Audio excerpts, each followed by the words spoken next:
আচ্ছা বলো তো, মানুষের জীবনে সবথেকে কঠিন বাস্তব কি? মানুষের জীবনে সবথেকে কঠিন বাস্তব হচ্ছে মৃত্যু। অর্থাৎ আপনার ভবিষ্যৎ যে আপনি ভাবছেন টাকা পয়সা ধন সম্পত্তি, আরে বাবা না, আপনার ভবিষ্যৎ হচ্ছে মৃত্যু। অর্থাৎ আমার মতে প্রত্যেকটা ব্যক্তিকে হাসি মুখে মৃত্যুকে গ্রহণ করা উচিত, হৃদয়ের মধ্যে আটকে রাখা উচিত। অর্থাৎ আপনার এই যে টাকা পয়সা ধন সম্পত্তি এইগুলো স্থায়ী নয়, আপনার চিরন্তন সত্য মৃত্যু হলো চিরন্তন সত্য। আর এটাকে আপনাকে গ্রহণ করতে হবে হাসি মুখে, আগলে রাখতে হবে, বুকের ভিতরে চাপড়ে রাখতে হবে। কিন্তু এটা কেউ বিশ্বাস করতে চায় না যে মানুষের লাস্ট যে ভবিষ্যৎ সেটা মৃত্যু।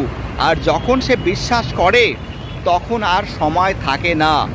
তার মানে কি, আপনাকে মৃত্যুকে হাসি মুখে হৃদয়ে আটকে রাখা উচিত, ভালোবেসে বুকে টেনে রাখা উচিত এবং সেটাকে গ্রহণ করা উচিত। বাই টাটা, সবাই ভালো থাকবে।